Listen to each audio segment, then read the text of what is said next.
Assalamualaikum warahmatullahi wabarakatuh. Alhamdulillahi rabbil alamin, wa bihi nasta'inu ala umuri dunya wa din. Assalatu wassalamu ala asrafil anbiya'i wal mursalin wa ala alihi wa ashabihi ajma'in. Amma ba'du. Bagaimana kabarnya teman-teman? Semoga senantiasa dalam keadaan sehat walafiat. Amin. Semoga tetap semangat belajarnya meskipun di masa pandemi ini. Baik, pada kesempatan hari ini kita akan belajar PPKN tema ke-8, yakni menerima sila-sila Pancasila dalam lambang Garuda Pancasila sebagai anugerah Tuhan Yang Maha Esa.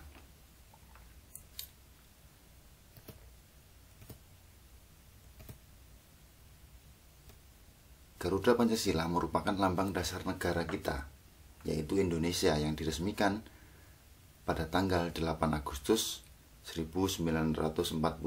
Jadi, satu hari setelah Indonesia merdeka, lambang Garuda Pancasila ini diresmikan menjadi lambang dasar negara Indonesia. Karena apa? Kenapa Indonesia menggunakan lambang Garuda Pancasila? Karena lambang Garuda Pancasila adalah menggambarkan kebesaran dan kekuatan. Bangsa Indonesia ingin menjadi bangsa yang besar dan kuat. Karena memang Indonesia memiliki kekuatan yang luar biasa karena sudah dijajah selama 350 tahun oleh Belanda dan juga mampu memerdekakan bangsanya, melepaskan diri dari penjajahan Belanda yang sangat tidak memanusiakan manusia. Selanjutnya kita akan belajar ciri dan bagian-bagian Garuda Pancasila. Apa sih kira-kira ciri dan bagian-bagian yang ada di Garuda Pancasila sebagai lambang dasar negara? Ya, Garuda Pancasila itu adalah burung Garuda, burung besar, yang kepalanya itu menoleh ke arah kanan, memiliki sayap yang besarnya sama, kakinya mencengkram pita, dan burung Garuda ini terlihat berkalung perisai. Mari kita perjelas bersama-sama.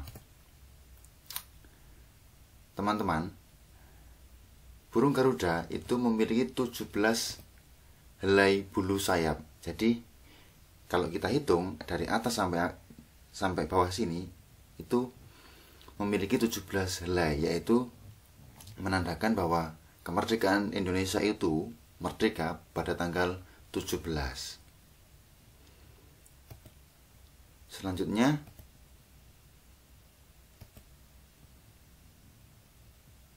memiliki 8 helai bulu ekor. Jadi bulu ekornya ini berjumlah 8. Kenapa dengan berjumlah 8? Karena Indonesia merdeka itu pada bulan ke-8, yaitu pada bulan Agustus. Selanjutnya memiliki bulu pangkal ekor yang sejumlah 19. Jadi pangkal ekor ini berjumlah 19 bulu. Karena apa? Karena ini menandakan atau menunjukkan tahun pada waktu itu, pada tahun 1900, dan dilengkapi dengan bulu leher yang berjumlah 45. Jadi semua ini yaitu menandakan bahwa tanggal 17 Agustus bulan 8, tanggal 17 bulan 8 tahun 1945. Jadi lambang Garuda Pancasila ini adalah menandakan atau menunjukkan bahwa kemerdekaan Indonesia itu dilaksanakan atau merdeka pada tanggal 17 Agustus 1945. Seperti itu.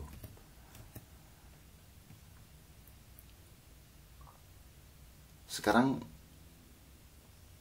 lambang yang sila pada Pancasila. Yang pertama yaitu lambang bintang yang berlatar belakang gelap, yaitu sila pertama yang berbunyi ketuhanan yang Maha Esa. Jadi apa sih kira-kira pengamalan sila pertama, yaitu ketuhanan Pancasila untuk kehidupan sehari-hari? Yang pertama adalah taat menjalankan ibadah sesuai yang dianut. Sebagai orang muslim, kita harus wajib melaksanakan ibadah sesuai syariat yang diajarkan kepada kita. Kita wajib untuk sholat 5 waktu. Lebih baik kalau berjamaah. Kita menjauhi larangan Allah. Kita melakukan sunnah-sunnahnya. Kita sedekah, kita infak, kita membantu orang miskin. Itu adalah salah satu pengamalan Pancasila. Ada yang lain pengamalan Pancasila, yaitu berdoa sebelum dan sesudah makan dalam kegiatan sehari-hari. Seperti kita sebelum makan dan sesudah makan, atau kita berdoa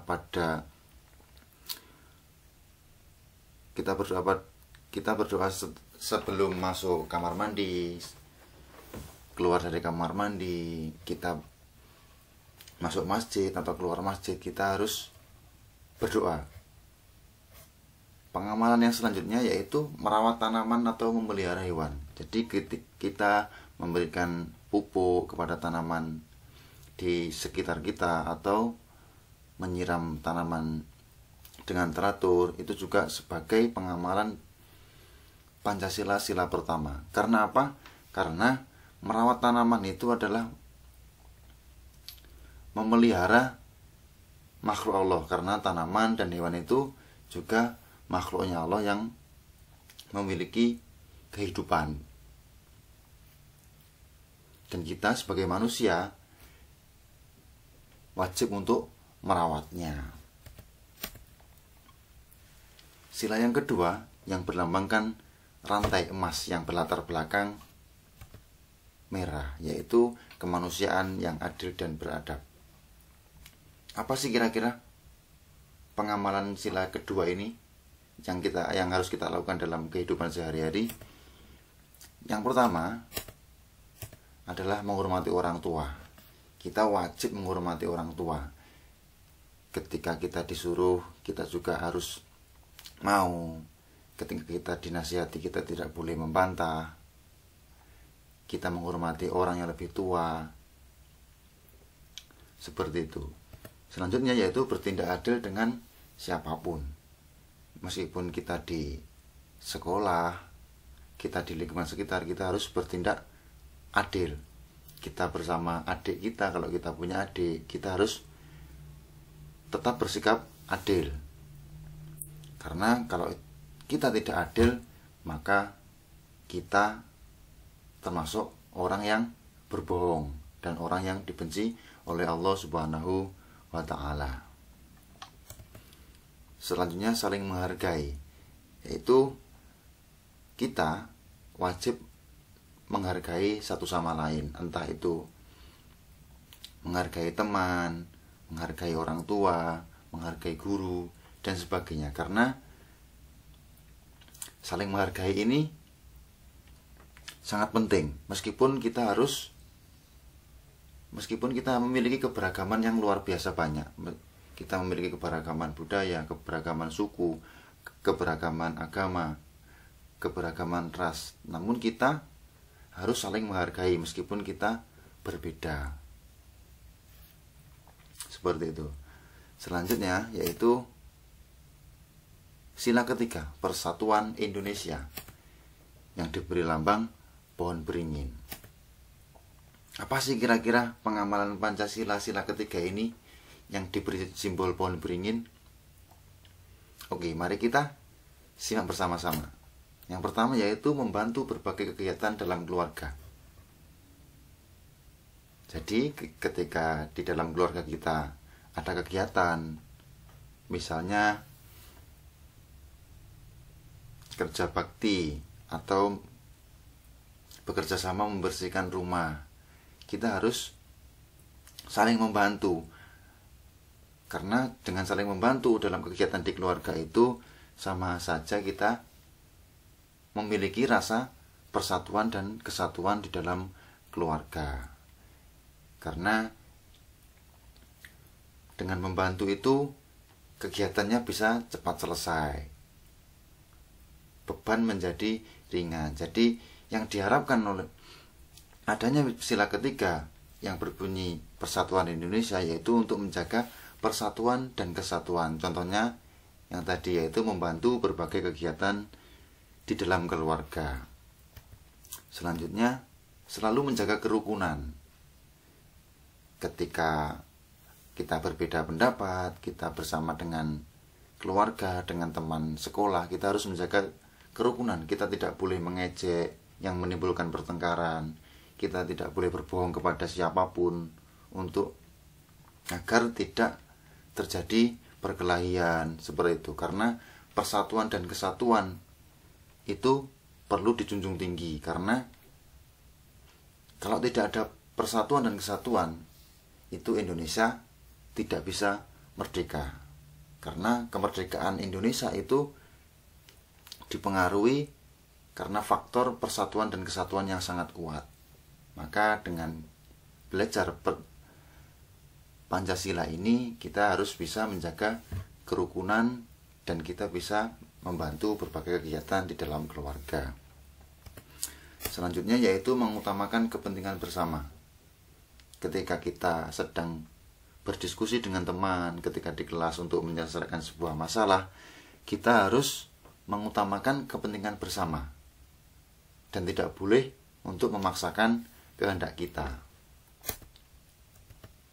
Yang keempat yaitu kerakyatan yang dipimpin oleh hikmat kebijaksanaan dalam permusyawaratan atau perwakilan yang diberi lambang kepala banteng dengan latar belakang berwarna merah. Bagaimana sih menerapkan atau pengamalan Pancasila sila keempat ini yang identik dengan permusyawaratan atau perwakilan? Mari kita simak bersama-sama ya. Yang pertama yaitu mengutamakan musyawarah dalam menyelesaikan masalah. Jadi ketika kita di kelas misalnya, kalau seorang ustadz atau ustadzanya memberikan soal untuk kalian selesaikan dalam kerja kelompok, maka kalian harus mengutamakan musyawarah untuk menyelesaikan bagaimana soal ini bisa terjawab. Seperti itu. Dan di dalam musyawarah kita harus menghargai pendapat yang berbeda dari teman. Kita harus toleransi dari teman yang satu kelompok dengan kita. Karena musyawarah adalah yang harus kita lakukan untuk menyelesaikan masalah. Jadi dengan musyawarah kita tidak bisa mementingkan kepentingan kita sendiri.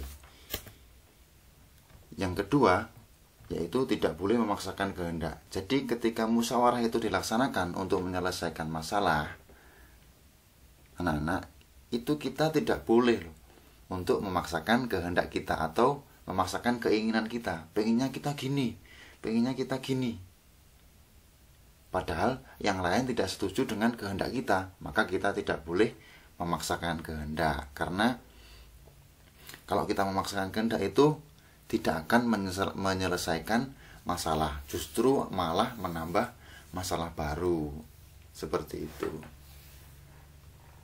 Yang selanjutnya teman-teman yaitu menerima dan menjalani keputusan hasil musyawarah dengan penuh tanggung jawab. Ketika musyawarah itu sudah selesai dan hasil musyawarah itu sudah diumumkan dan disepakati oleh seluruh kelompoknya atau kelompok kita harus menerima dan harus menjalani keputusan dari musyawarah itu dengan penuh tanggung jawab. Kita tidak boleh merasa tidak rela kalau pendapat kita tidak disepakati oleh kelompok kita. Jadi apapun kesepakatan yang sudah disepakati ketika musyawarah, kita harus menjalaninya dengan penuh tanggung jawab. Yang terakhir yaitu sila kelima, keadilan sosial bagi seluruh rakyat Indonesia yang diberi simbol padi dan kapas. Kira-kira apa sih yang disebut keadilan sosial bagi seluruh rakyat Indonesia itu, dan bagaimana pengamalan dalam kehidupan sehari-hari kita? Mari kita belajar bersama. Yang pertama itu ada membagi tugas dengan adil ke semua anggota kelompok. Jadi ketika kita mengerjakan tugas dari ustadz atau ustadzah dengan kelompok, kita harus membagi tugas itu dengan adil ke semua anggota kelompok. Jadi tidak ada yang ini ya, teman ini karena pintar harus diberi beban lebih berat, soalnya lebih banyak. Sedangkan ini yang anaknya pemalas atau malas-malasan diberi soal sedikit. Itu namanya tidak adil. Adil itu berarti kita harus membagi soal itu dengan sama, dengan porsinya. Jadi kalau satu orang itu harus mendapatkan soal 5, maka seluruh anggota kelompok itu harus mendapatkan 5 soal yang sama. Seperti itulah yang dinamakan dengan adil. Seperti itu. Yang kedua yaitu melaksanakan hak dan kewajiban di sekolah dan rumah dengan baik. Jadi kita harus melaksanakan hak dan kewajiban kita dimanapun tempatnya, meskipun kita di sekolah atau ketika kita di rumah sebagai anggota keluarga. Karena dimanapun kita berada, kita memiliki kewajiban yang harus kita lakukan, karena kewajiban kita itu akan berdampak pada keadilan sosial bagi lingkungan sekitar kita. Contohnya kita berkewajiban untuk menuntut ilmu. Kalau kita ke sekolah, kita berkewajiban untuk mendengarkan ustadz dan ustadzahnya ketika menjelaskan. Itu adalah salah satu bentuk pengamalan keadilan sosial bagi seluruh rakyat Indonesia, yaitu sila yang kelima dengan simbol padi dan kapas. Yang selanjutnya yaitu saling tolong-menolong dengan teman. Ketika di kelas misalnya kita memiliki teman yang sedang kesusahan, atau ketika teman ingin meminjam ballpoint atau pensil kita, maka kita harus menolongnya atau meminjami pensil kepada teman, karena saling tolong-menolong itu diperlukan untuk menciptakan keadilan sosial bagi seluruh rakyat Indonesia, teman-teman. Jadi kalau teman kita itu mendapatkan kesusahan, kita harus menolongnya. Begitupun sebaliknya, kalau kita suatu saat menghadapi kesusahan, kita akan ditolong oleh teman kita. Jadi kita saling bahu-membahu untuk membantu satu sama lain, seperti itu. Baik, anak-anak, terima kasih. Mungkin cukup itu dulu pembelajaran dari Ustadz. Semoga apa yang kita pelajari pada hari ini bisa bermanfaat bagi kita semua dan menjadi amal kebaikan kita semua. Amin, amin ya rabbal alamin. Apabila Ustadz ada tutur kata yang tidak berkenan atau mengganjal di hati kalian, Ustadz mohon maaf yang sebesar-besarnya. Akhiran, wabillahi taufiq wal hidayah. Wassalamualaikum warahmatullahi wabarakatuh.